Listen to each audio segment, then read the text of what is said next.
accounts receivable, extending credit, and collecting cash.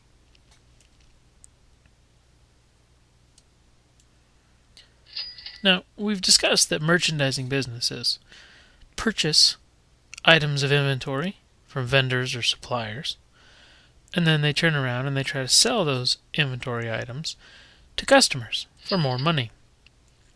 Now, sometimes you can do this and require the customers to pay cash. But most of the time, at least between businesses, customers are allowed to purchase on credit. And so we record entries like this very often. Accounts receivable, sales revenue, cost of goods sold, and inventory. So we record the revenue from the sale, but the customer hasn't yet paid. And so we have accounts receivable, amounts that customers owe the company. Now, we've been recording transactions like this, as we've demonstrated in various videos up to this point. But when it comes to specific company accounts receivable, we have more work to do.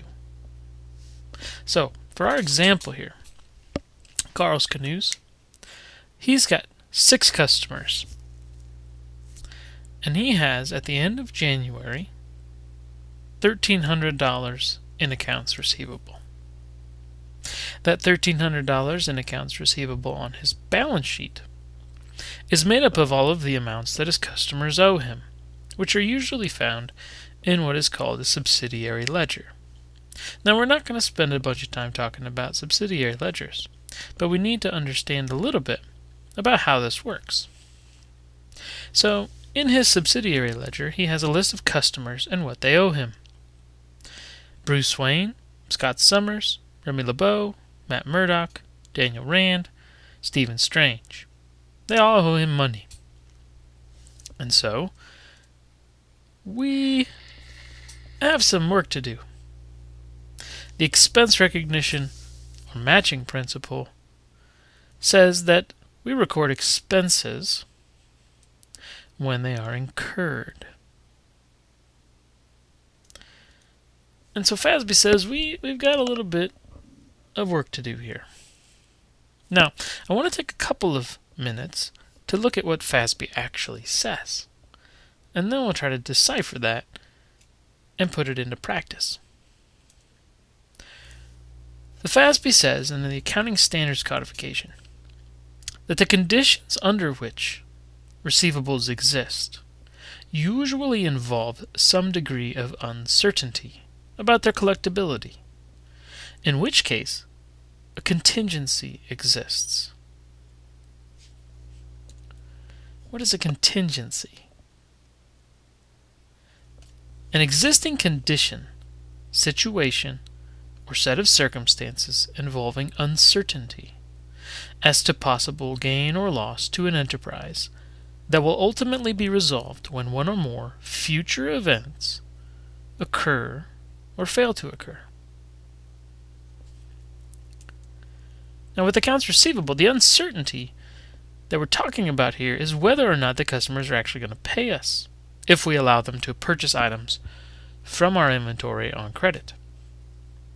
Whether or not we have a loss is dependent upon the customer's payment or lack of payment in the future. Because if we give them our assets, like our inventory, and they never give us anything in return, then we just lost our assets. And our company has experienced something negative, right? We've lost something. But losses from uncollectible receivables shall be accrued when both of the preceding conditions have been met. Those conditions may be considered in relation to individual receivables or in relation to groups of similar types of receivables. If the conditions are met, accrual shall be made through the particular receivables though the particular receivables that are uncollectible may not be identifiable. Okay, a couple of things here. What they're talking about with these preceding conditions. Well, the two things that we care about are whether the accounts receivable being uncollectible, like not being able to collect from our customers, is probable, which means it's likely to happen, and whether it's reasonably estimable. We can guess how much we're not going to collect from our customers. And when it comes to accounts receivable, both of those are usually true for companies. They know that it's likely some of the customers aren't going to pay, and they can have a pretty good guess as to how much that's going to be based on their past history. So is it probable and reasonably estimable? Yes. Therefore, FASB says we have to accrue for the losses even though we don't know which customers it's going to be yet. Why? Well, again, this goes back to the expense recognition principle. It says that we need to record expenses when they are incurred, not necessarily when the cash comes in or fails to come in. So, measuring the impairment of a loan requires judgment and estimates, and the eventual outcomes may differ from those estimates. So we're going to guess how much we're not going to get paid, and we might be wrong. Then it says a creditor shall recognize an impairment by creating a valuation allowance with a corresponding charge to bad debt expense. Well, what does all this mean? Let's take a look at some concrete examples. We sell stuff on account. Accounts receivable, sales revenue, cost of goods sold, and inventory. There is some probability that the company will not be able to collect the money, that the customer is not going to pay. If the customer fails to pay, the company has a loss. It gave products to the customer and gets nothing in return. In the period of the sale, the company needs to record a loss contingency. And so we record this accrual adjustment, bad debt expense, and allowance for doubtful accounts. Bad debt expense sometimes is called uncollectible accounts expense, but it essentially represents the loss we expect based on our inability to collect on our accounts receivable. Allowance for doubtful accounts is that valuation account that they talked about in the previous blurb or slide that we were looking at, and it's a contra asset. Contra asset accounts, like allowance for doubtful accounts, are assets that have a credit balance, an offset, or a contra to a particular asset. So in this case, allowance for doubtful accounts, as we'll see in a little bit, is contra to accounts receivable, just like accumulated depreciation is contra to your equipment or buildings. So how much bad debt expense do we record? Since the company will not know the actual amount of uncollectible receivables until sometime in the future, in the current period, it must estimate this amount so that it can match the current loss contingency or bad debt expense to current revenues, and hence abide by the matching expense recognition principle. How do we estimate?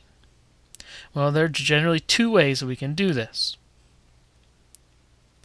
There's an income statement approach and what I call the balance sheet approach. The income statement approach is what's called percentage of credit sales. And in order to do this, you take your current period credit sales, the amount of sales that you have on account, and you multiply them by a percentage that the company estimates will be uncollectible. That will lead you to your bad debt expense. pretty simple process. The balance sheet approach is a little more complicated. It's called the percentage of accounts receivable, or often called the aging method. The first thing you do is you assign your accounts receivable to different age categories, based on how long it's been since the customer has owed you money. Then you multiply the age categories by an estimate of uncollectible accounts, so some percentage.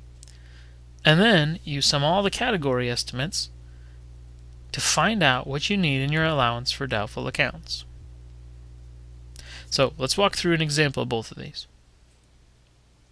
Here's our situation. We have 6 customers that Carl has at the end of January who owe him money.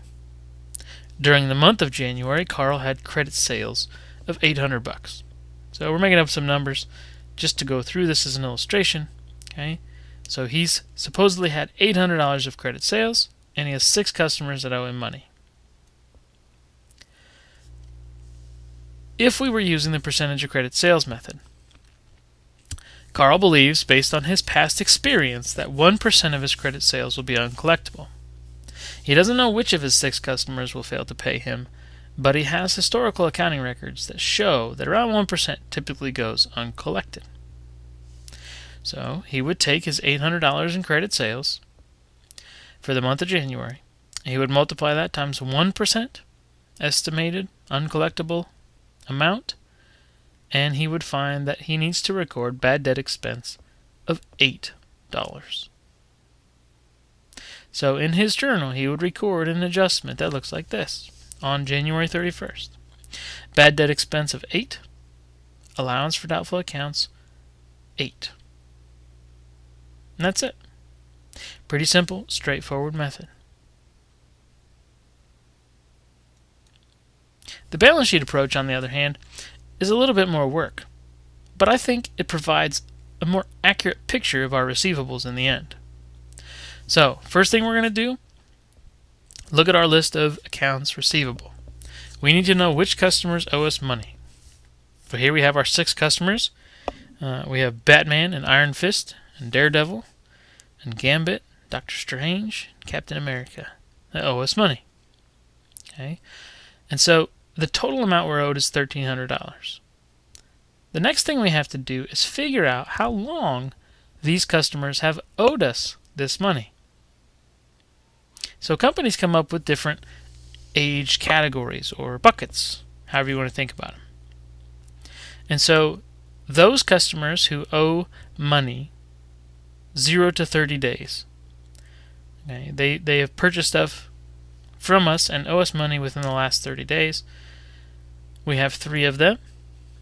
Those customers who have owed us money for 31 to 60 days, those customers who owed us money from 61 to 90 days, and those who have owed us money for over 90 days are in each category.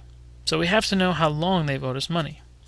And the reason that this method works the way it does is the perception that, assuming the longer someone has owed us money, the less likely they are to pay us. And I think that's a pretty good assumption. So that's the first thing we do. The second thing we do is we multiply each of those age categories by a percentage that we think is uncollectible. And as you see with these percentages, as you go from the earlier categories to the later categories, the percentages increase. Because again, the thought process is, most likely, those who wait longer to pay are less likely to pay. So the 0 to 30 day bucket, 1% we think will be uncollectible. 31 to 60, 5%. 61 to 90, 15%. Over 90, 40%. We do the multiplication and we find the totals in each of those age categories. So we think $10 from the 0 to 30 day bucket will be uncollectible. We think $5 from the 31 to 60, $22.50 from the 61 to 90, and $20 from the over 90. And so our total estimated uncollectible amount in the red box is $57.50, which is simply the sum total of all of the category amounts. But what is that number, 5750? That is the required balance in allowance for doubtful accounts. So we need to have that number in our contra asset account.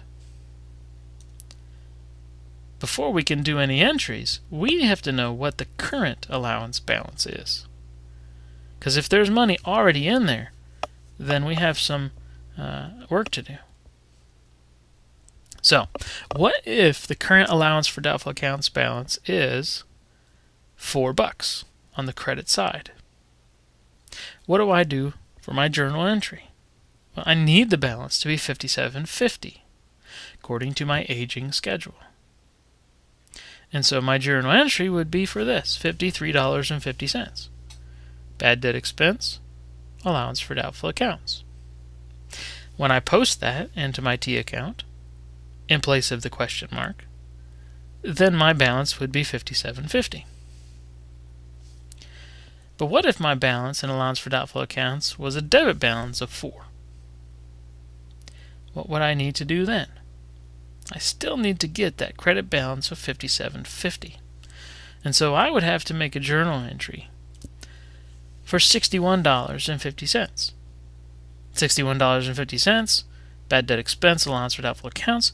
Once I post that in place of the question mark, I should have $57.50 left as a credit balance in my allowance for doubtful accounts. So this method works a little bit different. It requires more time, and when we do the journal entry, we have to pay attention to the amount that's already in allowance for doubtful accounts. We don't have to do that with percentage of sales. So I know you might be thinking of a question here. Why would the allowance for doubtful accounts have a debit balance? That's a great question. I'm glad that you asked that. So our subsidiary ledger here with the 6 customers, let's say that on February 15th, so this is after January, right? On February 15th, Carl finds out that Steve Rogers is now bankrupt and will not be paying. If Carl continues to keep the $150 Steve Rogers owes him in accounts receivable, he would be misleading his financial statement readers because he no longer believes he will collect the money. But the readers aren't going to know that. So Carl has to write off Steve Rogers' receivable. Now, we've already established the fact that in January we recorded bad debt expense for all of this stuff. So we don't want to do that again. So what we do is we debit allowance for doubtful accounts, $150, and we credit accounts receivable for $150, which effectively removes Steve Rogers' accounts receivable from our books. But once I post that, it's going to get rid of accounts receivable for Steve Rogers, but it's also going to reduce the allowance for doubtful accounts here, right, by $150, which means the balance is going to be now $92.50 debit balance. So I'm going to set up my allowance by estimating how much it should be, but I could be wrong. I could have to write off more than that, which then would lead to my allowance for doubtful accounts having a debit balance.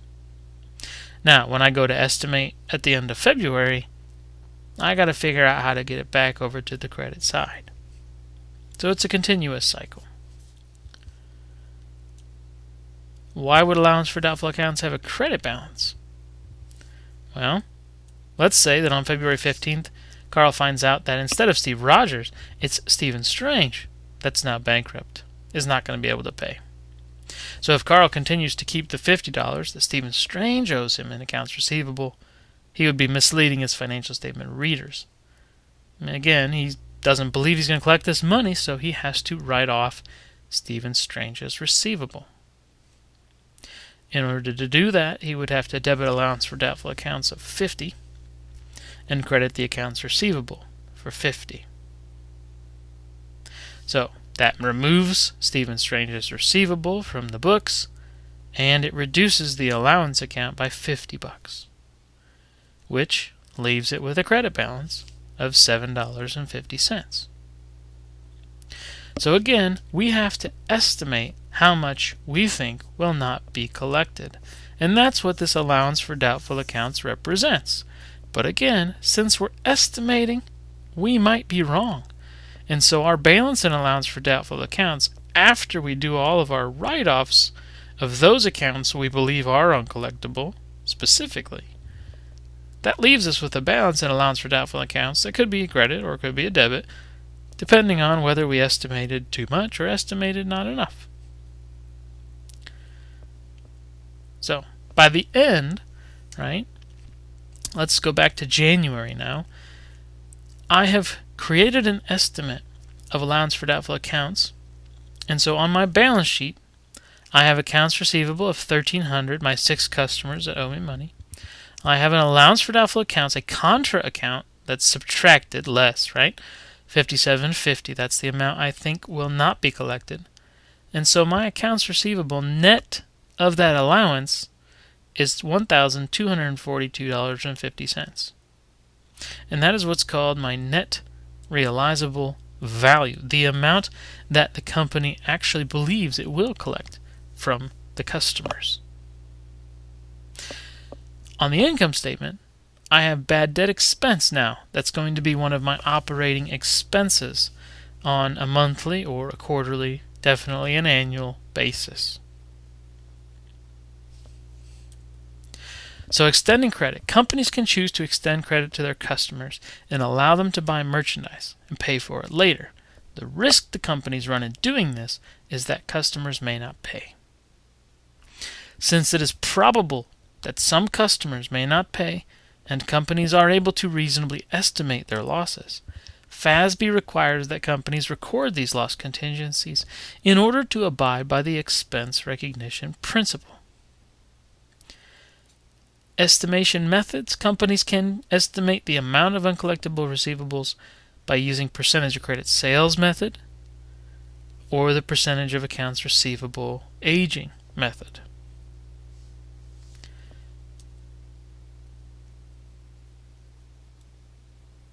As always, remember,